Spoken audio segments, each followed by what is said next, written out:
O tema da nossa aula de hoje vão ser ideias de desenvolvimento e versionamento de código. Nesta aula, serão tratados dois assuntos importantes para os programadores: ideias e versionamento de código. O primeiro se trata de uma plataforma de edição de código, permitindo a instalação de plugins e outras ferramentas de produtividade. O versionamento é responsável por auxiliar no trabalho em equipe dos programadores e também para gerar um histórico de edição do código. Olha só, fazendo um apanhado aqui do resumão da aula de hoje, as ideias de desenvolvimento são softwares, né, que facilitam muito a vida do desenvolvedor, tá? Por exemplo, né, quem gosta de programar em Java, tem aí o NetBeans, tem o Eclipse, que também dá suporte a várias outras linguagens, tá? Eu programei Java utilizando o NetBeans há um bom tempo. Hoje eu não trabalho com programação diretamente, né? Mas eu já desenvolvi um sistema para o Hospital Veterinário em Java, tá? Na época a gente usou o NetBeans. Hoje uma super ferramenta, é pesada, né? Tem muito recurso, mas facilita demais a vida do programador, tá? Então, assim, programar sem IDEs atualmente é algo praticamente inviável, não faz sentido, porque os IDEs ajudam demais, tá? Tem autocomplete, você configura as bibliotecas, você optimiza o seu código, é bom demais da conta, tá? Então, IDE é algo que, assim, que veio para ser a base de um programador que quer ter produtividade, tá bom? O versionamento de código já é algo pensado para segurança, tá? Para você não ter retrabalho, tá? Por exemplo, eu fiz uma versão do código aqui, tá? E aí eu quero subir essa versão.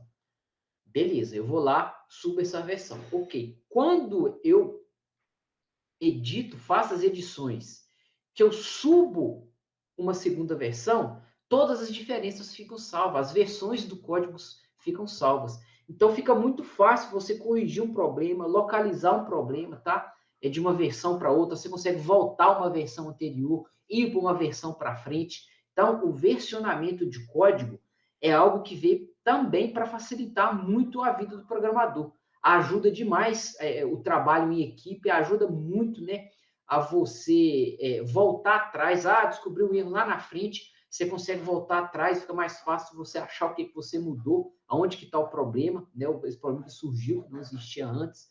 Então, o versionamento é algo muito importante para quem trabalha diretamente com desenvolvimento, tá? Olha só, IDE, Integrated Development Environment, a utilização de um ambiente de desenvolvimento integrado, ou IDE, tá? Também conhecido como Integrated Development Environment, tá? Por isso IDE, né, de Integrated Development Environment, do inglês, né? Desempenha um papel crucial no desenvolvimento bem-sucedido do software, que é aquilo que eu acabei de falar para vocês, né? Especialmente quando voltado para o web, que geralmente apresenta uma complexidade maior do que os sistemas standalone, tá? Um dos idiomas mais amplamente utilizados atualmente para o desenvolvimento de websites é o PHP. Contudo, devido à carência de uma ideia eficiente para essa linguagem, os desenvolvedores PHP acabam dependendo de uma variedade de ferramentas durante o processo de desenvolvimento de software. Isso é fato, tá, pessoal? O NetBeans, que eu falei para vocês, ele tem suporte para PHP, mas o suporte dele para Java é muito mais eficiente, tá? De acordo com o Sebesta em 2000, né, um ambiente de desenvolvimento integrado, o IDE, pode ser definido como um conjunto estruturado de características e ferramentas que oferecem suporte ao desenvolvimento de software, com o objetivo de otimizar e agilizar o processo. Tipicamente, um IDE incorpora a técnica de desenvolvimento rápido de aplicativos, RAID, tá? Ou Rapid Application Development, permitindo aos desenvolvedores aumentar sua produtividade ao escrever código de maneira mais eficiente e ágil. Nesse contexto, o IDE é considerado integrado, porque engloba pelo menos um editor, um compilador e um depurador em um único ambiente. Então, olha a quantidade de elemento importante para o desenvolvimento que a gente tem concentrado dentro de um IDE. Eu tenho o editor de códigos, tá? Eu tenho o compilador de códigos e eu ainda tenho o depurador para me achar os problemas, achar os bugs, né? Então, o IDE, ele te engloba tudo. É uma ferramenta muito poderosa, muito robusta, que o objetivo dela é fazer com que o programador se preocupe em programar e proporcionar que isso aconteça da maneira mais rápida e eficiente possível, tá? O conceito de IDE tem evoluído para além desses componentes essenciais, abrangendo uma variedade de recursos e ferramentas que visam facilitar diferentes etapas do processo de desenvolvimento, desde a edição e a compilação até a depuração e o teste. Além disso, muitos IDEs modernos oferecem recursos de gerenciamento de projetos, controle de versão, geração automática de códigos, sugestão inteligentes, integração com sistemas de controle de qualidade e muito mais. Então, olha só, além daquelas principais robustas funcionalidades que eu falei lá atrás, a gente tem tudo isso em um IDE moderno, né? Controle de versão, geração automática de código, olha que legal isso, né? Gestão inteligente, integração com sistemas de controle de qualidade e muito mais. A incorporação da técnica de desenvolvimento rápido de aplicativos, o RAID, em um IDE possibilita que os desenvolvedores criem e modifiquem rapidamente aplicações, acelerando o ciclo de desenvolvimento e reduzindo o tempo necessário para transformar ideias em código funcional. Isso é alcançado por meio de recursos de autocompletar, realce de sintaxe, geração automática de códigos, assistentes de criação de interface gráfica. Olha só, um bom IDE faz isso de forma muito prática, tá, pessoal? Então, olha só, o recurso de autocompletar é algo que aumenta demais a produtividade, tá? Demais da conta. Autocompletar é muito bom. Realce de sintaxe é algo que facilita muito a visualização e entendimento do código para o desenvolvedor.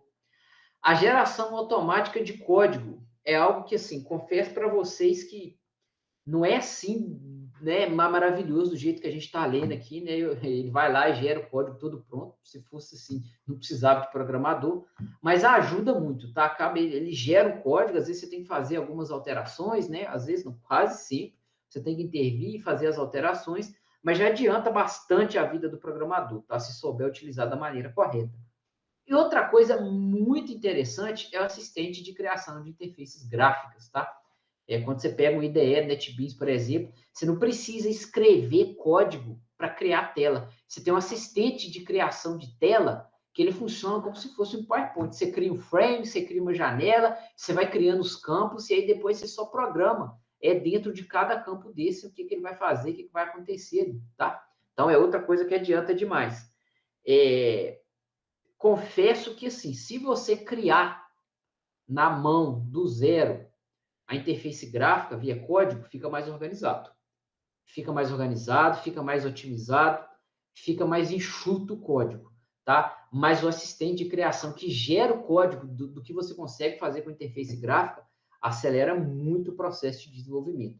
Mas, como eu falei, tem que saber usar, porque senão também acaba virando problema lá na frente. Se você não usa da maneira correta, não sabe bem o que está fazendo, isso pode ser um complicador, tá?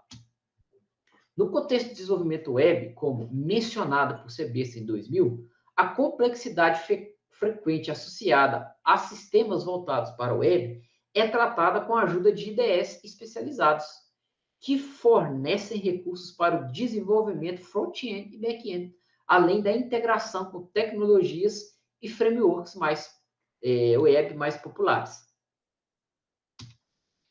Dentro do âmbito da construção do software, Borges e Viana Preto, em 2006, enfatizam que um paradigma de programação proporciona uma perspectiva e estabelece princípios orientados para a estrutura e execução de um programa. No contexto do licenciamento de software, uma questão considerável relevância surge, né, manifestando-se em duas correntes predominadas, em softwares livres e os softwares proprietários, tá? Dentro desse cenário, esse estudo almeja a avaliação de um ambiente de desenvolvimento, o IDE, cujo paradigma de desenvolvimento permita, em um primeiro momento, a extensão ou adaptação de suas funcionalidades, além de se destacar pela facilidade na execução dessas atividades. Nesse contexto, a pesquisa concentra-se em concebidos sob os paradigmas de orientação ao objeto e distribuídos sob a forma de software livre. O reuso e a extensão de software são conceitos fundamentais na engenharia de software, que visam maximizar a eficiência e eficácia no desenvolvimento de programas e sistemas. Esses conceitos têm como objetivo aproveitar soluções já existentes para problemas comuns e facilitar a evolução e adaptação de software conforme novas necessidades surgem. Já a extensão de software diz respeito à capacidade de estender as funcionalidades de um software, existe para atender os novos requisitos ou cenários. Isso é frequentemente alcançado através de uma arquitetura flexível e bem projetada, que permite adicionar novos componentes, módulos ou funcionalidades sem afetar negativamente as partes já existentes. A extensão é essencial para a evolução contínua do software, mantendo relativamente adaptado às mudanças no ambiente ou nas necessidades dos usuários. Tanto o reuso quanto a extensão de software contribuem para a redução de custos, melhoria de qualidade de software e aumento de produtividade dos desenvolvedores. No entanto, é importante realizar essas atividades de forma planejada e cuidadosa, considerando a compatibilidade, a modularidade e a manutenibilidade do software. A adoção de padrões de projeto, a documentação adequada e a seleção criteriosa dos componentes a serem utilizados são práticas essenciais para obter os benefícios completos do reuso e da extensão de software. Pessoal, reuso de software é um negócio que, para mim, assim, eu reuso até texto. Eu adoro Ctrl+C, Ctrl+V, claro, dentro do que é permitido, dentro do que a gente pode. Tem que tomar muito cuidado com Ctrl+C, Ctrl+V também. Mas, por exemplo, tem gente que gosta de ficar reinventando a roda e eu não concordo, tá? Se você já existe, né? Se já existe ali no seu software um módulo pronto, né? Que atende ali 90%, para que você vai refazer isso em outro lugar? Aproveitamento de código é um negócio que tem que ser bem estudado, bem arquitetado, inclusive cobrado pelos analistas de desenvolvimento, tá? Para aumentar e muito a produtividade. Vai aumentar muito, né, o rendimento ali de software dos programadores. Então, o reaproveitamento de código, lógico, isso tem que ser estudado dentro do próprio código, né? Por exemplo, você vai fazer um cadastro de cliente. Olha só, eu sou uma empresa, tá? Eu tenho uma empresa de desenvolvimento de software. Eu tenho lá um módulo de cadastro de cliente. Maravilha, eu vou desenvolver esse módulo de forma mais flexível e ampla possível. E quando eu for desenvolver um software para fulano que me contratou, que vai precisar do cadastro de cliente, eu vou fazer o cadastro de cliente de novo? Claro que não, eu já vou pegar esse módulo meu pronto de cadastro de cliente que já existe. Reuso, tá? Isso é a coisa mais inteligente que um programador pode fazer, tá bom? O reuso de código representa um dos pilares fundamentais para os profissionais envolvidos no desenvolvimento de software, uma vez que constitui uma estratégia eficaz para otimizar o tempo e reduzir custos associados à criação de sistemas. Essa prática consiste na utilização de componentes de software já existentes em diversos cenários, conferindo agilidade e eficiência ao processo de construção. Diversos métodos podem ser empregados para alcançar o reuso de código. Quanto à arquitetura de um sistema, é meticulosamente delineada cada elemento computacional ou mesmo partes específicas desses elementos. Podem ser concebidos com a intenção de serem reaproveitados posteriormente. Este enfoque estratégico, na fase de concepção e implementação do software, estabelece as bases para aproveitamento máximo das potencialidades do reuso, tá? De novo aqui, dando exemplo de um cadastro de cliente, tá? Olha só, eu tive um hospital que me solicitou fazer um sistema de gerenciamento, tá? E no hospital a gente tem lá o cadastro de cliente, né? Que na verdade é cadastro de paciente no hospital. Só que no hospital, esse cadastro, ele vão ter campos necessários que, por exemplo, eu não vou precisar em um sistema de ERP de varejo, tá? Por exemplo, tá? No hospital é possível tipo sanguíneo, esse tipo de informação, que eu não vou querer saber disso no varejo, no cadastro de cliente no varejo. Só que eu, como um bom empreendedor, um cara de visão, eu vou ter um módulo de desenvolvimento, né, de cadastro de cliente desenvolvido, onde eu consigo reaproveitar isso para independente de qualquer sistema. Ele vai ser um cadastro de cliente completo, completo. E aí, dependendo do sistema A, B ou C, eu vou usar o que eu preciso para aquele determinado sistema. Eu não vou ficar fazendo cadastro de cliente para cada tipo de sistema que eu for desenvolver para empresas, tá bom? Nas sessões subsequentes serão explorados diversos tipos de reuso, ilustrando abordagens variadas que os desenvolvedores podem adotar para promover a reutilização de código e suas iniciativas. Essas categorias de reuso englobam técnicas específicas, possíveis de serem adaptadas conforme as singularidades e requisitos de cada sistema.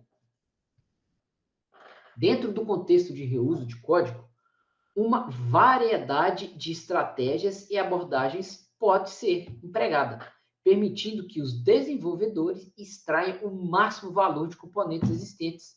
Alguns tipos notáveis de reusos de código, né, incluem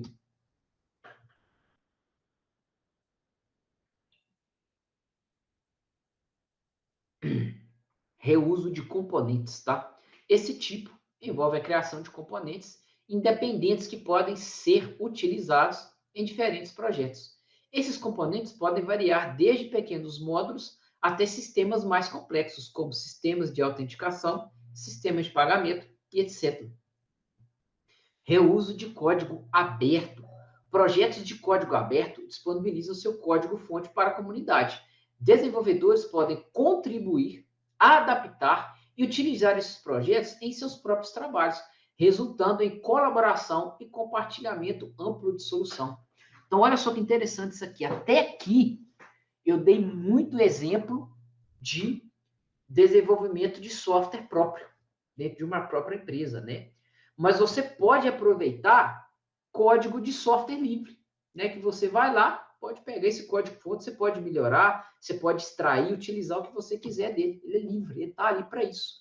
Então, dependendo do que você for fazer, muita coisa você já vai encontrar praticamente pronto. Só alterar uma coisinha aqui, né? Uma adaptaçãozinha aqui, outra ali, que vai adiantar demais o desenvolvimento do seu software, tá bom?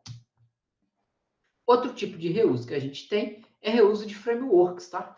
Frameworks são estruturas que fornecem um conjunto de funcionalidades e padrões para um domínio específico. Desenvolvedores podem construir aplicativos em cima desses frameworks, aproveitando a infraestrutura já estabelecida. Vou dar um exemplo de framework de PHP aqui muito utilizado, é o Laravel, tá? É um dos frameworks mais utilizados que nós temos em PHP hoje.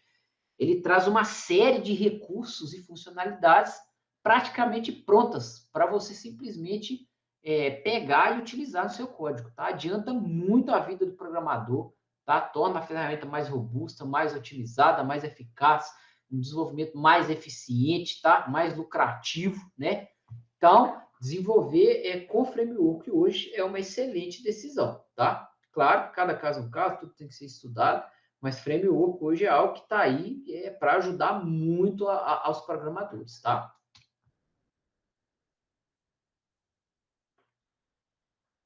A API, conhecida como Application Programming Interface, é comumente trazida como interface de programação de aplicativos. Ela consiste em um conjunto de rotinas e padrões estabelecidos por um software, com o propósito de permitir que programas aplicativos utilizem suas funcionalidades. Em outras palavras, a API possibilita que programas utilizem os serviços oferecidos por um software sem precisar se envolver nos detalhes da sua implementação, tá? Então, olha só. Quando você está trabalhando com software robusto, provavelmente ele vai te disponibilizar uma API, tá? Para você conseguir fazer integração e adaptação dentro da sua empresa de forma mais eficiente, tá? Ah, Flávio, como assim? Vou dar um exemplo para vocês. Aqui na Unifavini, a gente usa o Google Workspace for Education, tá? A Google, ela disponibiliza uma API de comunicação com os seus sistemas. Ah, Flávio, como assim? Olha só, a rotatividade, né, a entrada de professores, ela é, ela é grande na Unifavini. A Unifavini, a universidade está crescendo muito. Então, fazer o cadastro manual de cada professor, criar um e-mail na mão, é trabalhoso. Então, a Google disponibiliza uma API que faz com que o software de gerência de gestão de funcionários e professores da Favini comunique diretamente com o Google, de modo que quando o funcionário é cadastrado na Unifavini, automaticamente você consegue fazer com que um e-mail é criado para aquele funcionário. Isso é feito através das APIs de comunicação, tá bom? De acordo com Goodman, 2001, é comum atribuir à expressão API um significado mais restrito e específico, considerando apenas para interfaces formadas por funções. Outros termos são utilizados para interfaces que utilizam tecnologias mais complexas, como frameworks e componentes, que serão abordados em um tópico posteriormente. Essa definição de API destaca sua função como uma interface de comunicação bem definida entre os softwares e outros programas que desejam utilizar suas funcionalidades. Através da API, os desenvolvedores podem se concentrar no uso dos serviços oferecidos pelo software, sem a necessidade de compreender todos os detalhes de sua implementação interna. Isso promove a modularidade, a reutilização de código e a finalidade de integração entre diferentes sistemas e aplicações. A programação orientada a objetos oferece diversas vantagens, e uma delas é a utilização de bibliotecas e de classes. Essas bibliotecas se assemelham às bibliotecas de códigos, procedimentos e funções utilizadas na programação modular estruturada. No entanto, as bibliotecas de classe proporcionam uma capacidade muito maior de compartilhamento e reutilização de classe. Reutilização de código, desculpa. Por meio das bibliotecas de classes, é possível criar subclasses que atendam às novas necessidades, aproveitando a estrutura e funcionalidade já definidas pelas classes existentes. Isso permite a extensão e adaptação do código existente de forma mais eficiente e flexível. Essa capacidade de criar subclasses a partir das classes existentes é uma característica essencial da programação orientada a objetos, tá? Ela oferece um alto nível de flexibilidade no desenvolvimento de software, permitindo a criação de soluções mais adaptáveis e customizáveis para diferentes contextos e requisitos específicos. Dessa forma, as bibliotecas de classe promovem um compartilhamento efetivo e reutilização de código, otimizando o processo de desenvolvimento e favorecendo a manutenibilidade do software, tá bom? Pode-se afirmar que o framework é fundamentado nas principais características da programação orientada a objetos, como a abstração de dados, o polimorfismo e a herança. Essas características essenciais permitem que o framework seja desenvolvido com o objetivo de promover a reutilização de código por meio da criação de classes genéricas. O uso de frameworks oferece diversos benefícios, além do reuso de código. A facilidade de manutenção e a inversão de controle são aspectos vantajosos. Além disso, destaca-se a capacidade de extensão e modularidade que eles oferecem. A modularidade é alcançada quando os detalhes de implementação são encapsulados em classes fixas pelo framework. Isso ocorre porque são disponibilizados esqueletos de métodos, permitindo que as classes sejam estendidas. A extensão de um framework é uma característica fundamental que permite economizar tempo de programação. Ao estender, os desenvolvedores podem adicionar novas funcionalidades, específicas, sem a necessidade de desenvolver tudo do zero. Isso resulta em maior eficiência e produtividade no processo de desenvolvimento de software.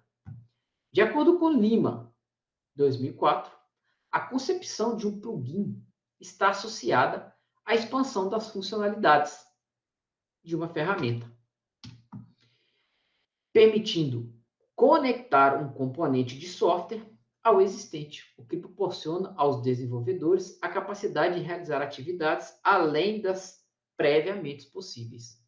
Essa abordagem possibilita a adição de recursos ao ambiente de desenvolvimento, bem como a criação de novos ambientes de programação voltados para diferentes linguagens ou propósitos específicos.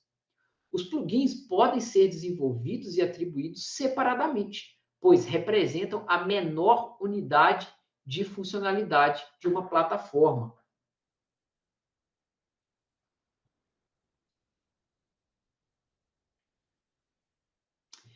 Em geral, uma ferramenta pode ser construída em torno de um único plugin. Embora suas funcionalidades possam ser divididas em componentes distintos, o exemplo notável é o Eclipse, tá? No qual todos os elementos são implementados como plugins. E o próprio Eclipse é constituído por um conjunto de plugins interrelacionados, formando a estrutura modular que permite a extensão, a personalização, conforme necessário, tá? Então, o Eclipse, pessoal, é um IDE que a gente tem, muito eficiente, muito utilizado também, tá?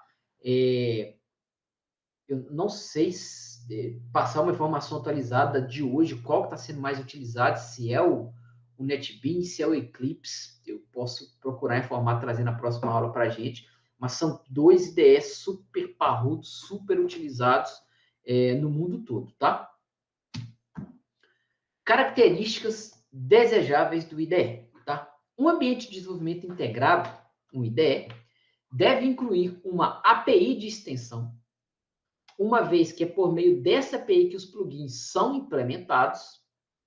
Além disso, é fundamental que o IDE ofereça uma documentação abrangente e clara. Pessoal, quem trabalha com desenvolvimento de software tem que saber documentar bem tudo que desenvolve. Programador que não sabe documentar está criando problema para frente, tá? Por quê? O cara está desenvolvendo software aqui. A partir do momento que, enquanto esse cara permanece ali, tudo que é problema, ele que desenvolveu, ele sabe chegar ali de forma direta e ir lá e resolver. A partir do momento que esse cara sai da organização e você fica com aquele código sem quem construiu, sem uma boa documentação, você está lascado, tá? Desculpe a palavra utilizada, mas de fato é isso. Por quê? A manutenção daquele código sem documentação ela é muito custosa. Muitas vezes os nossos programadores, né, dependendo, claro, do tamanho do software que a gente está falando aqui, vai querer fazer do zero, porque da manutenção que existe é mais difícil do que fazer o novo. Porque não entende aquilo ali. Cada programador, quando não se tem uma padronização legal de programar, isso costuma acontecer em alguns lugares, tá? Não em todos. Mas é algo que acontece muito, tá? O suporte a outros desenvolvedores também é uma característica importante a ser considerada, pois promove colaboração e troca de conhecimento da comunidade. Outro aspecto relevante é a disponibilidade do código-fonte aberto do IDE, o que facilita o desenvolvimento de plugins e personalizações. Além disso, a aceitação do ambiente é um fator a ser observado, uma vez que quanto maior o número de usuários utilizando o IDE, maior será a aceitação e disponibilidade de recursos adicionais. Quanto aos suportes oferecidos pelos IDEs, é importante considerar tanto a disponibilidade da comunidade de usuários locais do Brasil, quanto de comunidades estrangeiras. Esses suportes podem ser extremamente úteis para obter ajuda, compartilhar conhecimento e solucionar problemas.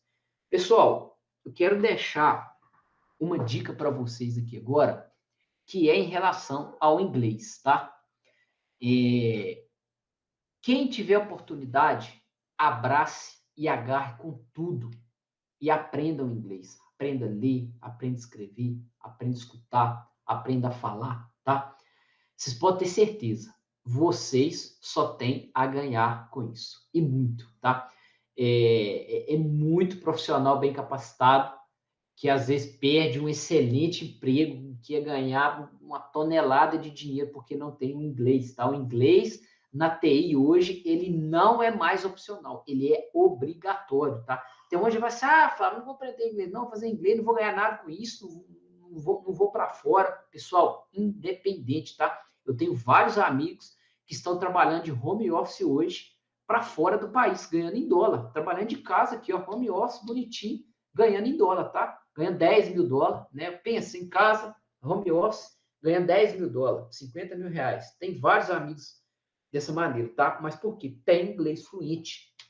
Então, mesmo você estando no Brasil, as possibilidades aumentam muito. E não é possibilidade ruim, não, são só possibilidades boas, tá? O carro, quando ele exige o inglês, você pode ter certeza que ele é um bom carro, porque é um profissional que está em falta no mercado. Um bom profissional de TI com inglês é algo extremamente valioso hoje, tá? E quando o programador ele vai na internet com uma dúvida qual que ele não está conseguindo resolver, ele acha muita coisa no Brasil em português, é fato, mas a maioria está em inglês, tá? Então, inglês não é desejável nem opcional, tá? Vocês dão um jeito de correr atrás de inglês aí, vocês vão lembrar de mim. Não deixa isso para depois, não, tá?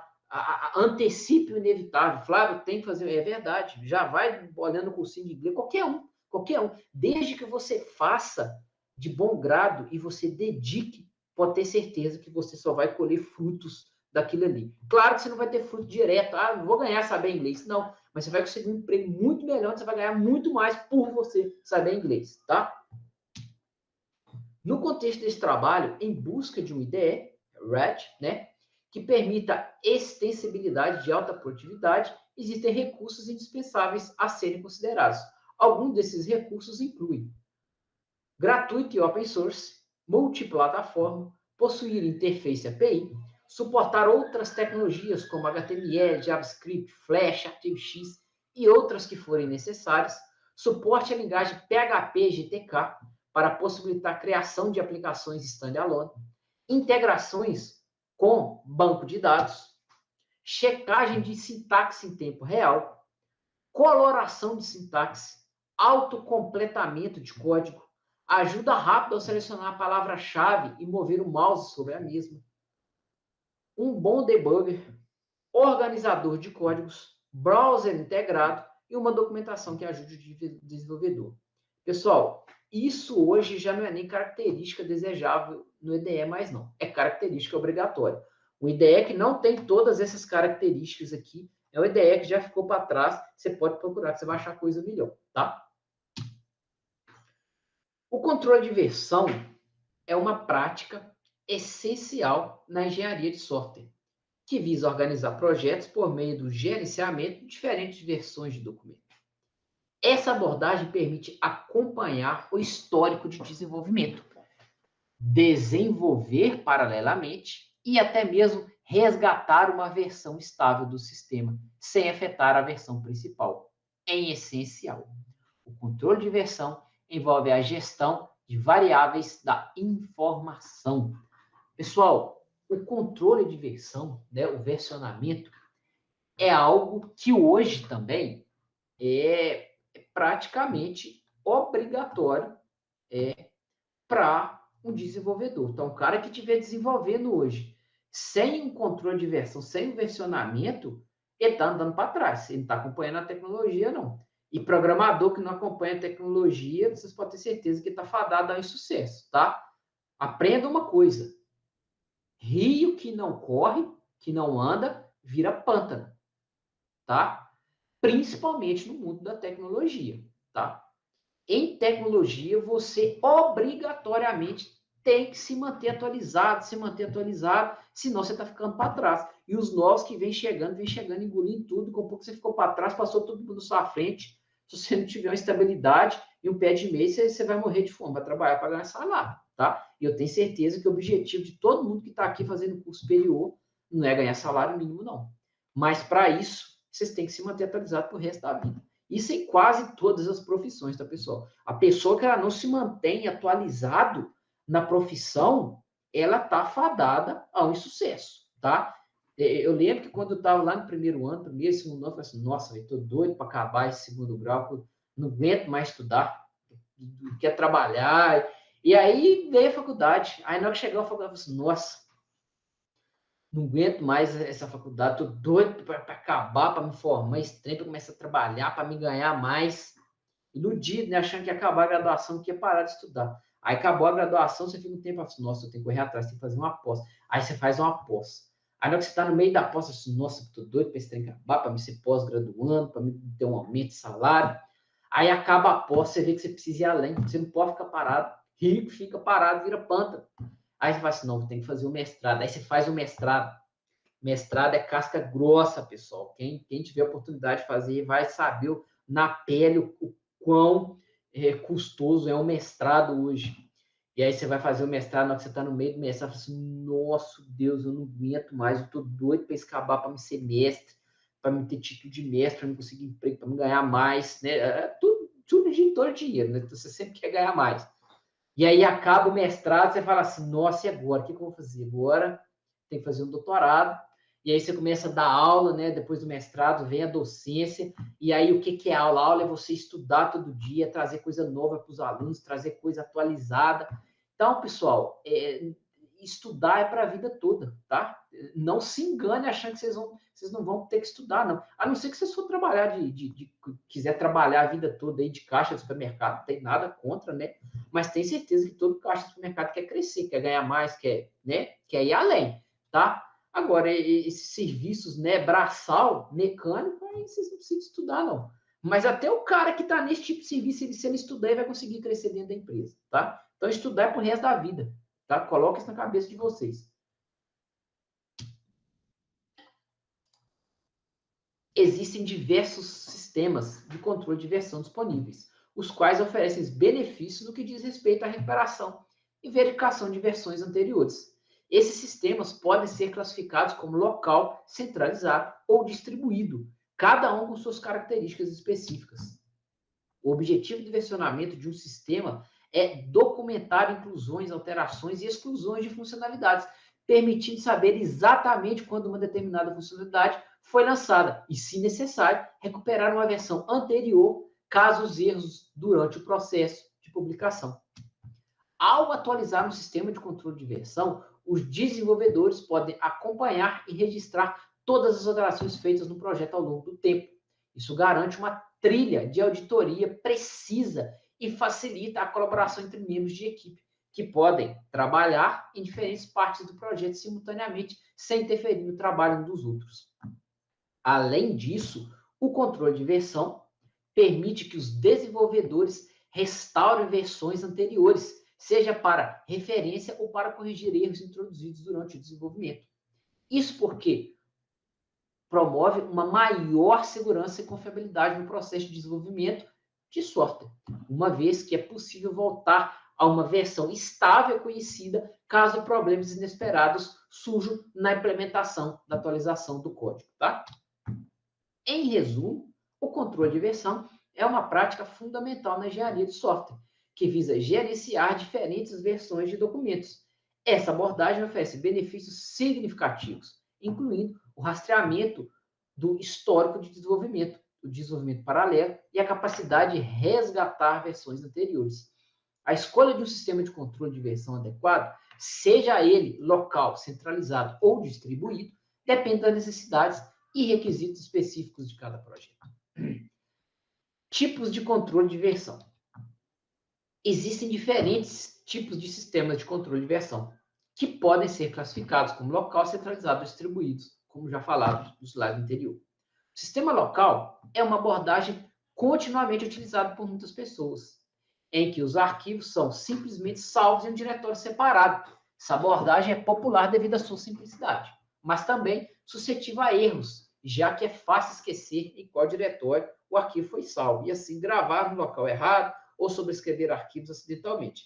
Para lidar com essas limitações, os programadores desenvolveram sistemas de controle de versões locais que armazenam todas as alterações dos arquivos em revisão. O sistema centralizado, mostrado na figura 1, que a gente vai ver logo aqui abaixo, consiste em um único servidor central, com várias cópias de trabalho, uma para cada desenvolvedor, seguindo uma arquitetura cliente-servidor. Esse tipo de sistema é recomendado para empresas que trabalham em rede local. A comunicação nesse sistema é centralizada no servidor, onde os desenvolvedores realizam operações check-in e check-out de arquivos. Já o controle de versão distribuído, ilustrado na figura 2, envolve vários servidores autônomos independentes, um para cada desenvolvedor. E as operações check-in e check-out são executadas nas máquinas locais. Esse tipo de controle de versão é recomendado para equipes com vários desenvolvedores trabalhando em diferentes locais.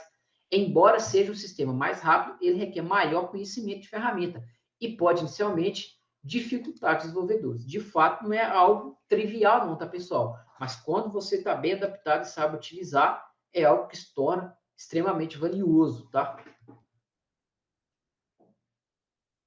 No sistema distribuído, as cópias de trabalho podem se comunicar diretamente entre si, sem a necessidade de um servidor com intermediário. A comunicação entre o servidor central e as áreas de trabalho é realizada por meio de operações adicionais, conhecidas como pull, puxar, e push, de empurrar. Essas operações permitem a sincronização das alterações entre as diferentes cópias de trabalho. Em resumo, os sistemas de controle de versão podem ser classificados em local, centralizado e distribuído. Cada um desses sistemas possui suas características e requisitos específicos. O sistema escolhido dependerá da necessidade da equipe de desenvolvimento, do ambiente de trabalho e das preferências individuais. É importante estender as diferenças entre esses sistemas para selecionar o mais adequado para o projeto em questão. Pull, operações que possibilitam pegar a versão de outra área de trabalho e mesclar com a sua. E push, tá? Operação que envia para outra área a sua versão do código. Aqui a gente tem um gráfico que ilustra esse tipo de situação, tá? Então, olha só. Aqui a gente tem um repositório central, a Aline, Roberto e o André. Ao mesmo tempo, um faz commit, outro faz update, um faz commit, outro faz update, um faz commit, outro faz update. Olha que legal. Aqui a gente tem um exemplo do sistema distribuído, tá? Então, olha só. Aqui a gente tem a Aline, a gente tem um repositório e a gente tem o commit e o update aqui na área de trabalho, tá? Tecnologias de controle de versão. A seguir, apresentaremos algumas ferramentas de versionamento populares do mercado.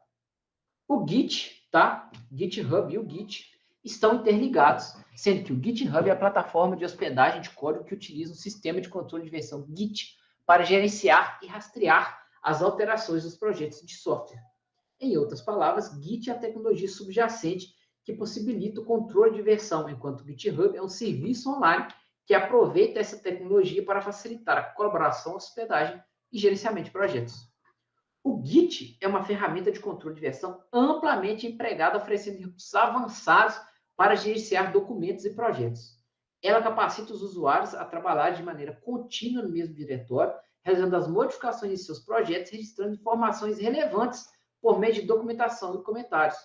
O sistema mantém um histórico abrangente de todas as mudanças feitas, garantindo a capacidade de rastrear as ações efetuadas. Um traço distintivo do Git é a sua habilidade de criar áreas isoladas distintas a testes ou projetos distintos. Esses ambientes separados possibilitam experimentações e o desenvolvimento de funcionalidades distintas, sem interferir na estabilidade do projeto principal. Além disso, o Git proporciona a capacidade de desfazer alterações problemáticas, permitindo um retorno tranquilo a versões consideradas estáveis e confiáveis. Outro aspecto crucial do Git é a sua capacidade de facilitar o trabalho em equipe, viabilizando que diversos indivíduos contribuem simultaneamente para o mesmo projeto. Ele permite a criação e edição de documentos compartilhados, assegurando que as alterações realizadas em diferentes membros da equipe não entrem em conflito ou se percam. Essa capacidade de colaboração segura e simplificada é vital para otimizar a eficiência e produtividade do desenvolvimento de software comunitário, tá?